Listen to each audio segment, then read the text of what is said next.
was doing homework with my brother. We all went to bed the minute it got dark. We had kerosene lamps, and so everyone was in bed but my brother and me, and we were doing our homework. And I had to pee, and I thought I would die. And I asked my brother to go to the outhouse with me, very dark.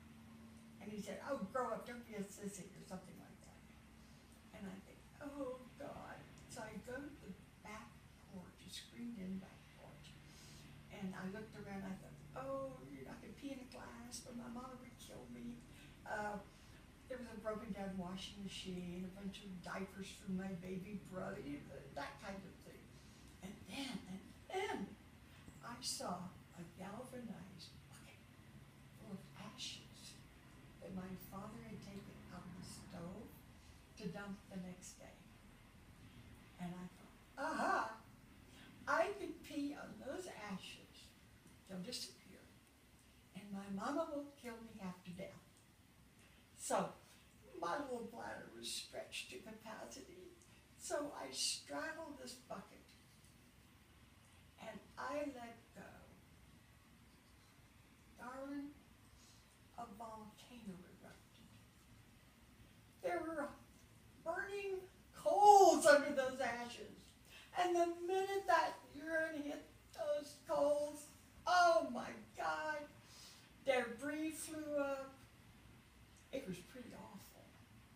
And I couldn't even scream.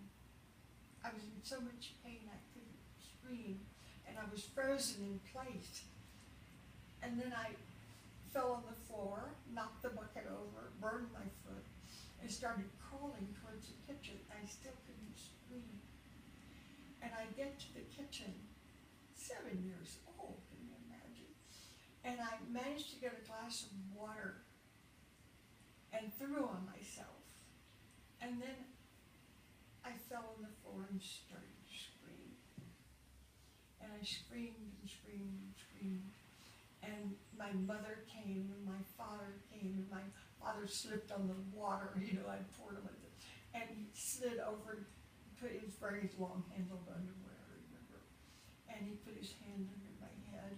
And my mother said, "Oh, Patsy's burning. I can smell her flesh cooking." And my brother and sister came and mother said, "Get the Ungentine." And she said, "Why, there are blisters rising on your private part down there," something down there. Down there like yeast and dough, what I so I could laugh about it.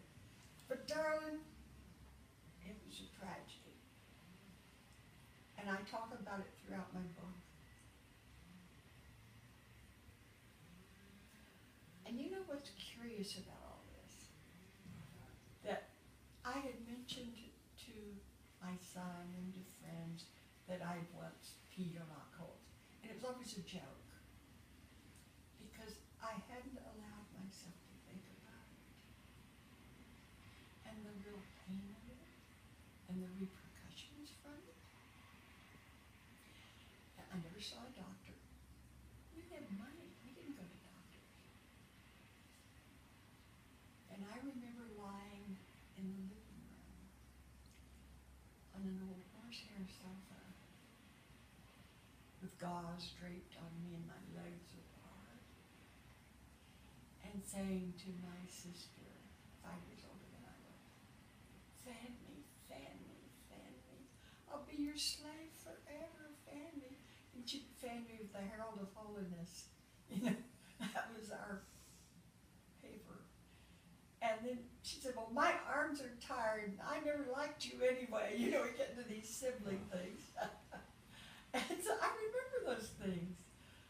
But then, there's humor in everything, I guess. And I tend to find humor in life.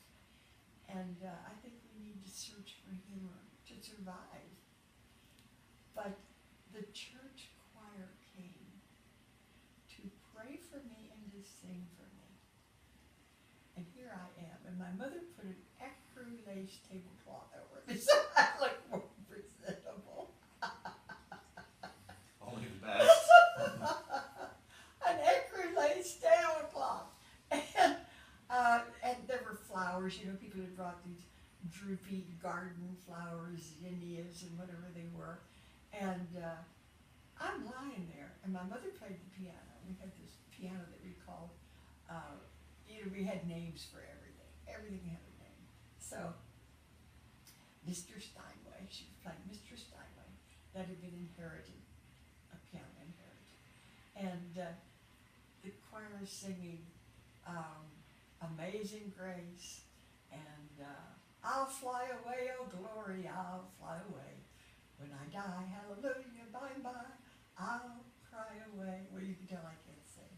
But that was okay. And then they sang in their billowing robes that they wore, and they were peeking around their songbooks. They were holding them so as to protect me, but they were curious, so they were peeking around to see what they could sing. I finally just covered my head up. But when they started singing, There is a River Filled with Blood, I sat up and threw up all over that ecru cloth, and my mother banged the piano, and everybody got out of there. So Dust Bowl memories.